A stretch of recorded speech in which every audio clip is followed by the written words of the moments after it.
एक सर्वसामान्य शिवसेनेचा कार्यकर्ता, शाखा प्रमुख, ते राज्याचा मंत्री, त्यानंतर शिवसेनेचं सगळ्यात मोठं जे पद असतं शिवसेनेमध्ये, आपल्या उद्धव साहेबांच्या सोबत ज्यांना पक्षप्रमुखांच्या सोबत काम करण्याची संधी मिळते, ते नेतेपद देखील आज मला मिळालं आहे. हा जो काही सन्मान माझा झालेला आहे, हा आपण गौरव केला आहे, तो मी आदरणीय शिवसेना प्रमुख बाळासाहेब ठाकरे यांच्या चरणी अर्पण करत आहे. या ठिकाणी होतो आणि मला जेव्हा शिवसेना प्रमुखांनी, उद्धवजींनी जिल्हा प्रमुख पदाचा जेव्हा निर्णय घेतला, त्यावेळेस मी श्रीकांतच्या आईला विचारलं, मी हे पद जे देत आहेत ती जबाबदारी स्वीकारू? त्यांचा आता आदेश आपल्याला आलेला आहे.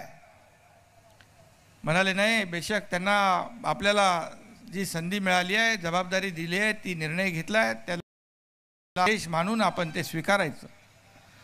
पण मी त्यांना सांगितलं, तुम्हाला आता मी जास्त वेळ देऊ शकणार नाही. आणि हसत हसत सगळ्यांनी परवानगी दिली. आणि मला कधी कुठल्याही कामामध्ये कधी घरातली कटकट वगैरे काय नसते, त्यामुळे तुलाही देखील लहान होता, त्याने देखील कधी कटकट केली नाही. त्याने माझं काम बघून मला वाटलं नव्हतं तो खासदार होईल. तो डॉक्टर झाला, माझी इच्छा होती त्याने डॉक्टर व्हावं, मोठं व्हावं, परंतु उद्धव साहेबांनी आदेश दिला आणि त्याला खासदारही करून टाकलं आणि तो खासदारही झाला. हे कधी झालं ते कळलंच नाही. हे सगळं घडले शिवसेना आणि 4 अक्षरांमुळे.